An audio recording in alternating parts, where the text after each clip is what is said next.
ka-workers, dito tayo mag-install tayo ng sliding gate. So panoorin natin kung paano natin gawin. So panoorin lang natin po ka-workers. So ito nilagyan na inuna natin yung mga frame ng ating sliding. So yan, dito namin palitan namin yan, yung gate na yan. So kinakalawang yung tubular natin kasi BI yung nakalagay dito. So ayan, so palitan natin ng GI pipe. So ayan po mga ka-workers. So bali slide natin dyan. So ayan po, kinat natin ng na 90 degrees. So ayan po.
So ayun mga ka-workers,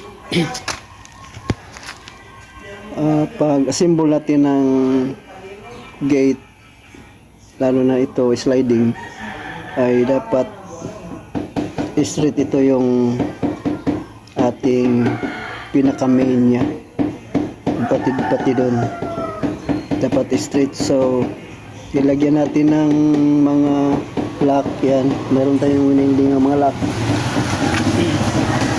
Yan, dalawa sa gitna yan, saka dun sa dulo meron din yan. So para straight yung ating nail, ginamitan natin ng tangsi para straight, tsaka natin winilding natin dyan sa may gitna. Yan. And then simple lang itong aming ginawa na sliding gate mga ka-workers. Yan, ito yung gusto ng may-ari. So ayan po. So panoorin nyo lang po mga ka-workers. Pero dapat level yung flooring ng ating lagyan ng ating gate. Pag mag-assemble tayo, dapat level yung ating flooring para plain yung ating sliding gate na ating ina-assemble. Dapat level yung flooring. So ayan po. So ito mga ka-workers, madali lang yung pag-divide natin kung magkano yung kanyang gap dito.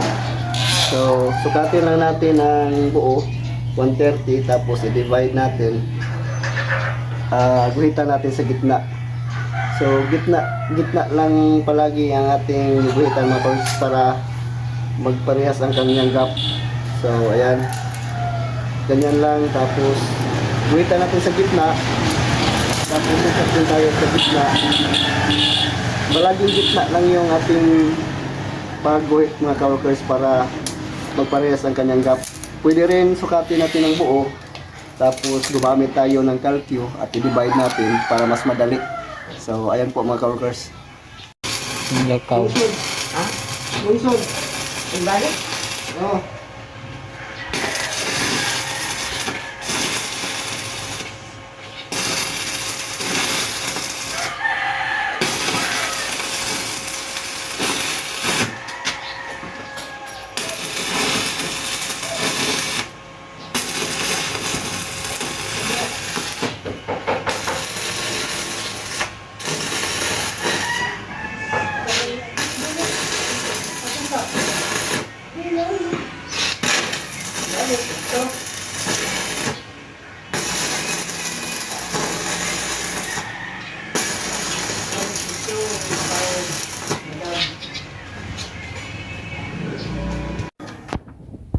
ito mga workers, nilagyan natin ng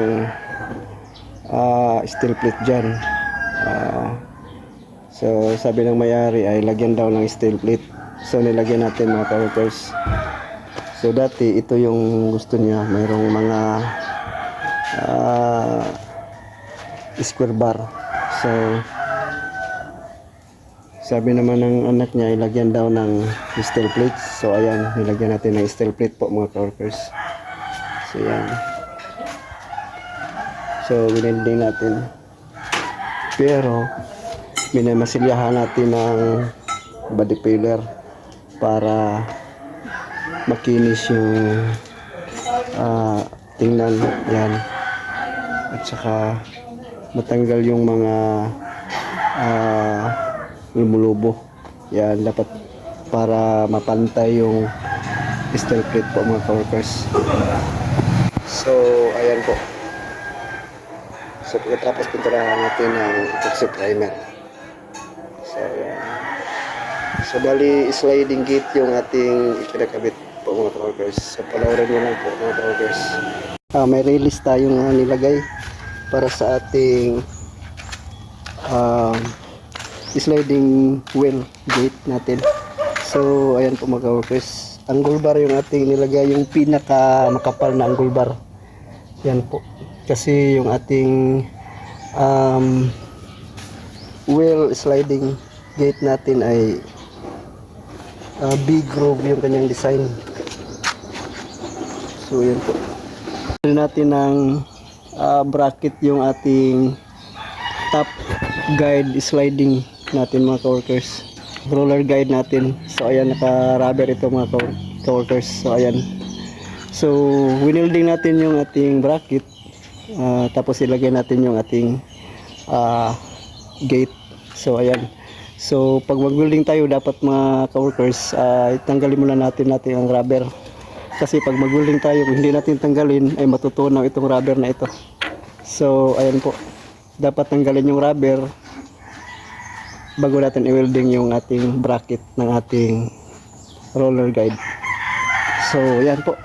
Pati dito mga ka-workers. Yan. So ayan. Magkaparehas lang po yan mga ka-workers. So ayan. So ito naman yung ating sliding gate. Ayun, lagyan natin ng top sliding roller guide natin. Ilagyan natin para sa kanyang join sa karugtong na isang gate naman. So ayan po mga ka-workers, para hindi malug-alog yung ating gate. So ayan po mga ka-workers. So ito yung ating sliding gate na wheel sliding gate. So ayan, stainless yung ating ginamit. So ayan po mga ka-workers, at quality po ito kasi makapal yung ating ikinabit. Yan.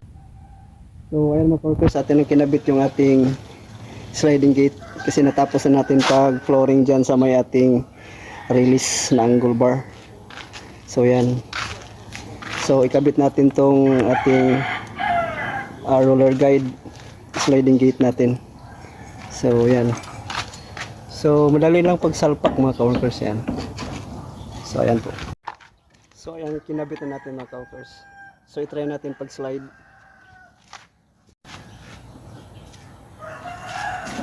So ayan. Maganda naman yung resulta mga ka-workers. So ang gaan lang hihilain. Gaan lang hatakin yung ating sliding gate. So ayan po mga ka-workers. So ito yung ating stopper.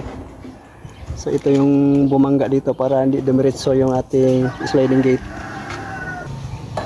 So ayan po. So ayan po mga ka-workers, natapos na pagkabit natin ng ating sliding gate. So ayan. Siguro na lang ang mga ka-workers. Pati yung natin sliding gate. So ayan, thank you for watching and God bless you all.